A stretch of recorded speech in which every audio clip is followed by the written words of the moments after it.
పేతురు రాసిన 2వ పత్రిక 1వ అధ్యాయం 1వ వచనం. యేసుక్రీస్తు దాసుడును అపోస్తలుడైన సీమోను పేతురు మన దేవుని యొక్కయు రక్షకుడైన యేసుక్రీస్తు యొక్కయు నీతిని బట్టి మనవలనే అమూల్యమైన విశ్వాసమును పొందిన వారికి శుభమని చెప్పి పురాయినది. మనము మన సంభాషణ ఉప్పి వేసినట్లుగా రుచికరంగా ఉండాలి. రుచికరంగా మనం ఎవరితో మాట్లాడినా, ఎవరు మన దగ్గరికి వెళ్ళినా, మన దగ్గరికి ఎవరు వచ్చినా సహోదరి ప్రేమ చాలా విలువైనది, రుచికరంగా ఉండాలి. ఈ పేతురు రాసిన 2వ పత్రిక మనం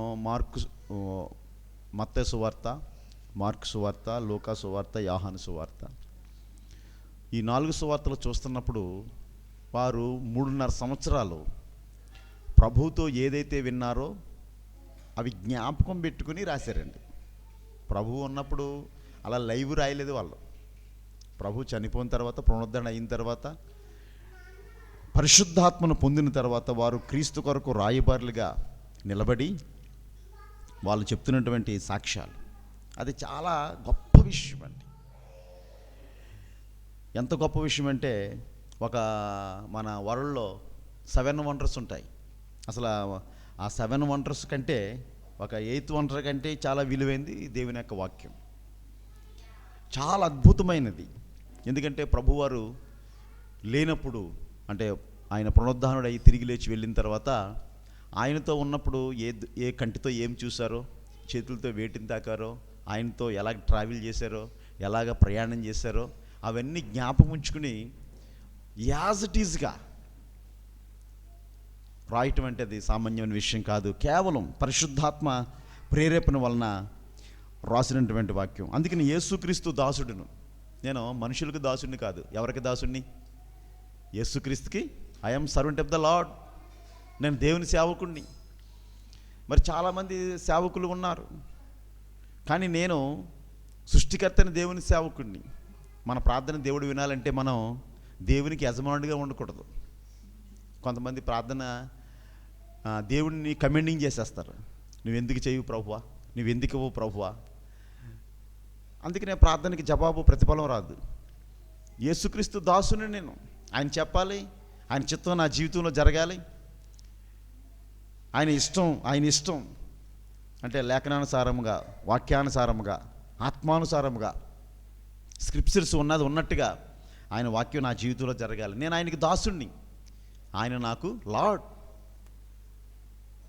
ఆయన నాకు ప్రభువు, ఆయన నా జీవితానికి అధికారై ఉన్నాడు, నన్ను నడిపించేవాడు ఉన్నాడు, ఆయన నన్ను గైడ్ చేస్తాడు అంటూ ఏమన్నాడంటే, అపోస్తలుడైన సీమోను పేతురు మన దేవుని యొక్కయు రక్షకుడైన యేసుక్రీస్తు యొక్కయు.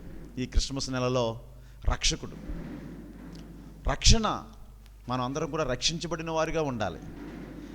మరి ఎవరు రక్షిస్తారు?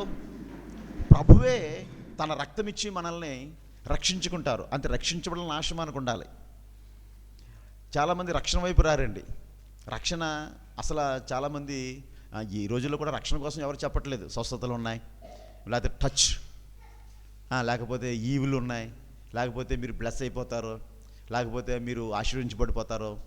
ఏమండి, రక్షణ పొందకుండా, రక్షణ ఉండాలంటే పాపక్షమాపణ కలగాలి. పాపంతో కడగబడకుండా, పాపం మనలో ఉండగా, పాపంతో జీవిస్తుంటుండగా ఏ ఆశీర్వాదాలు మనకు రావండి.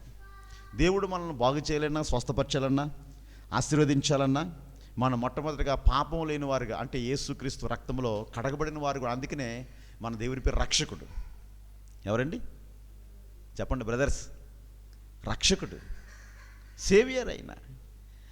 తర్వాత వాక్యం చెప్తుంది, నీతిని బట్టి. నీతిని బట్టి. ఎవరి నీతి? మన నీతి ఏం కాదండి. ఎఫెసీ పత్రికలో మనం చూసినట్లయితే పౌలు గారు అంటూ ఉన్నాడు. దయచేసి ఎఫెసీలకు రాసిన పత్రిక కూడా ఈ సమయంలో మనం జ్ఞాపకం చేసుకుని ధ్యానం చేసుకుందాం. 2వ అధ్యాయం 8వ వచనం, మీరు విశ్వాసము ద్వారా కృపచేతనే రక్షింపబడి ఉన్నారు. ఇది మీ వలన కలిగినది కాదు, దేవుని వరమే. దేవుని వరమే. ఇది మీ వలన కలిగింది కాదు, ఇది మీ సామర్థ్యం వలన కలిగింది కాదు, ఇది నీ టాలెంట్ వలన కాదు, ఇది నీవు సంపాదించుకున్నది కాదు. అందుచేత ఈ 8వ వచనంలో మీరు విశ్వాసము ద్వారా కృపచేతనే రక్షింపబడి ఉన్నారు. దేవుని కృపచేత మనం రక్షించబడి ఉన్నాం. మనం వచ్చామా? ప్రభు మనల్ని నడిపించారా? ప్రభు మనల్ని నడిపించారు. ప్రభు మనల్ని ఆశీర్వదించి ఎన్నుకున్నారు. ఇక్కడున్న మనల్ని అందరినీ ప్రభు ఎన్నుకున్నారు. ఆయన మనల్ని సెలెక్ట్ చేసుకున్నారు. చూడు, ఈ ప్రపంచమంతా సువార్త చేయడానికి వేల మంది, లక్షల మంది ఆ రిప్రజెంటేటివ్ని, లేకపోతే అధికార ప్రతినిధుల్ని, లేకపోతే ఆ శిష్యుల్ని దేవుడు ఎన్నుకోలేదు. జస్ట్ 12 మందినే. ఈ 12 మంది ద్వారా ప్రపంచమంతా కూడా అద్భుతమైన సువార్త. ఎందుకంటే ప్రభువుకు తెలుసు ఈ రోజుల్లో చాలామందికి మంది కావాలి. మంది అంటే ఎక్కువ స్ట్రెంగ్త్, సమూహం కావాలి. ప్రభు కార్యాలు ఒకరి ద్వారా కూడా అద్భుతంగా జరిగించుకుంటారు. అబ్రహాముతో చెప్తున్నాడు, నువ్వు ఒక్కడవే, కానీ నీలో నుంచి భూప్రపంచం వెళ్ళే రాజులు, అధికారులు, గొప్ప సంతానము నీలోంచి వస్తారు. అసలు నువ్వు లెక్కట్లేవు. దేవుని చిత్తము, దేవుని ప్రణాళిక చాలా అద్భుతంగా మన విషయాల్లో ఉంటుందండి. కాబట్టి 8వ వచనంలో మీరు విశ్వాసము ద్వారా కృపచేతనే రక్షింపబడి ఉన్నారు, ఇది మీ వలన కలిగినది కాదు. మీ వలన కలిగింది కాదు అంటే మనం శుద్ధులవ్వం. మనం శుద్ధులుగా ఉన్నామంటే, పరిశుద్ధులుగా ఉన్నామంటే, నీతిమంతులుగా ఉన్నామంటే దేవుడే మనల్ని నీతిమంతులుగా, ఎందుకంటే ఆయన రక్తము నీతిమంతమైన రక్తం కాబట్టి మనల్ని నీతిమంతులుగా చేశాడు. ఇది దేవుని వరమే. దేవుని వరమే. దేవుడు మనకిచ్చిన గొప్ప వరం ఏంటంటే మనల్ని ఆయన స్వీకరించడం, యాక్సెప్ట్ చేయటం, అంగీకరించటం, ఇష్టపడటం. పాపిని ఎవరైనా ఇష్టపడతారండి? నేరస్తులు ఎవరైనా ఇష్టపడతారండి? అవినీతి పరులను ఎవరైనా ఇష్టపడతారండి? దొంగలను ఎవరైనా ఇష్టపడతారండి? మరి మనం ఎవరో పాపముల చేత, అపరాధముల చేత చచ్చిన వారమై ఉంటుండగా క్రీస్తు మనల్ని యాక్సెప్ట్ చేశాడండి. మనం ఇంకనూ పాపులమై ఉంటుండగా ఇంకనూ ఆయన మనల్ని ప్రేమించి మనల్ని అంగీకరించడం ఎంతో ఆశీర్వాదకరమైన విషయం. మనము దేవుని కొరకు ఒక సపరేట్ జనరేషన్గా, ఒక ప్రత్యేకమైనటువంటి వ్యక్తులుగా దేవుడు మనల్ని, అందుకని మీరు లోకం నుంచి ప్రత్యేకించబడిన వారు అంటున్నారు. యువర్ సపరేట్ పర్సన్, నువ్వు ప్రత్యేకించబడిన వ్యక్తివి. కాబట్టి పేతురు పత్రికలో మనం చూసినప్పుడు మన రక్షకుడైన యేసుక్రీస్తు యొక్క నీతిని బట్టి మా వలనే అమూల్యమైన విశ్వాసమును పొందిన వారికి, విశ్వాసం ఎలాంటిది ఏంటండి? అమూల్యమైనది, చాలా విలువైనది మాట. విశ్వాసం అంటే నమ్మటం. ఈ రోజుల్లో నమ్మకం చాలామందిలో తక్కువ. దేవుని నమ్మటం తక్కువ. రాయిలు నమ్ముతాం, మనుషులు నమ్ముతాం, బొమ్మలు నమ్ముతాం, లేకపోతే ఒక మెటల్ నమ్ముతాం, లేకపోతే ఒక మనుషులు ఏది చెప్తుంది నమ్ముతాం. సృష్టిని నమ్ముతున్నారండి. కనుమరుగైపోయే మనిషిని నమ్ముతున్నారండి. కానీ నీవు నమ్మవలసినటువంటి దేవుడు నిన్న, నేడు, నిరంతరము ఏకరీతిగా ఉన్నాడండి. కావున వాక్యం ఏం చెప్తుందంటే అమూల్యమైనటువంటి ఈ విశ్వాసం సామాన్యమైనటువంటి విశ్వాసం కాదండి. అదే పేతురు పత్రికలో మనం చూసినప్పుడు, మొదటి పేతురు రాసిన పత్రిక 1వ అధ్యాయము 9వ వచనం చదువుతున్నాను. 8-9 కలిపి ఉంది. మీరు ఆయనను చూడకపోయినను ఆయనను ప్రేమించుతున్నారు.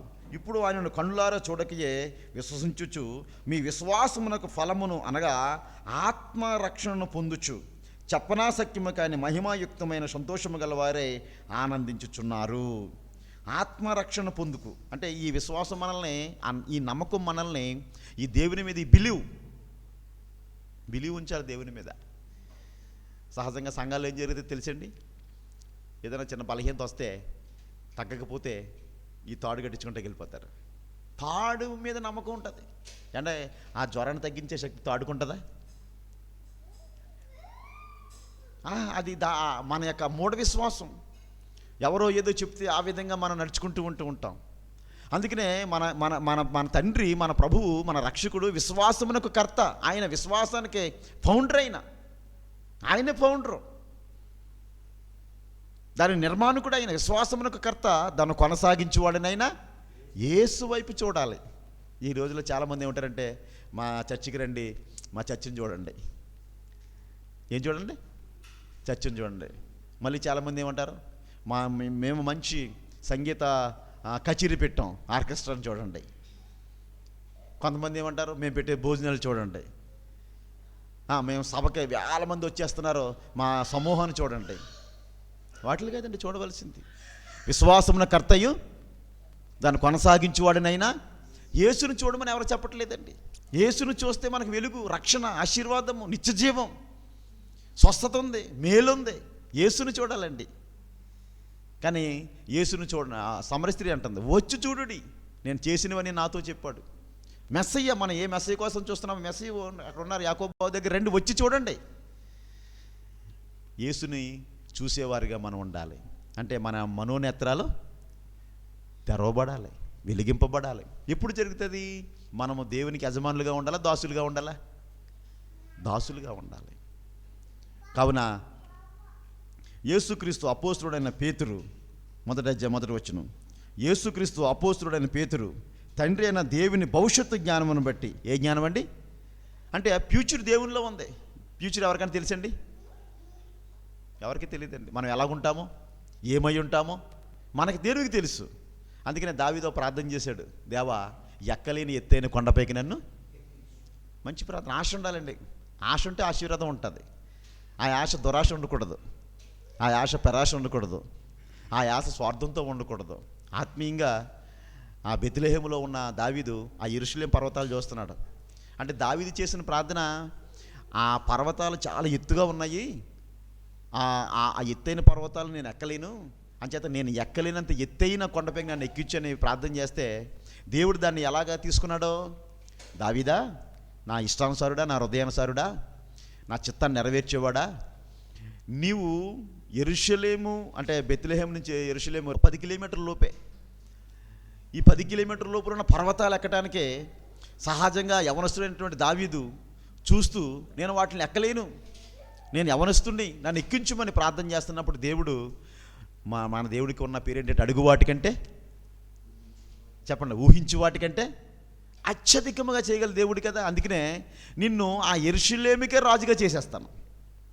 నువ్వు ఎక్కలేని ఎత్తైన ఈ పర్వతాల, ఈ మౌంట్స్ కోసం అడుగుతున్నావు, కానీ నేను నీ జీవితంలో ఇశ్రాయేలుకి రాజుగా చేస్తాను, అధికారిగా చేస్తాను, మహారాజుగా చేస్తాను అని దేవుడు దావీదు మహారాజుని, మరి గొర్రెలు కాపరిగా ఉన్నటువంటి దావీదు మహారాజుని ఎక్కలేని ఎత్తైన కొండపైకి. ఎందుకంటే మనం దేవుని దగ్గరికి ఆశతో రావాలండి, ఆశీర్వాదాలతో రావాలండి. భవిష్యత్తు దేవునికి తెలుసు కాబట్టి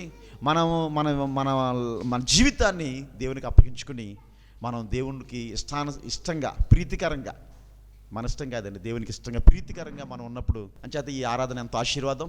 తప్పగా మనం పాలు పొందుదాం. దేవుడు వాక్యాన్ని దీవించునుగాక. ఆమేన్.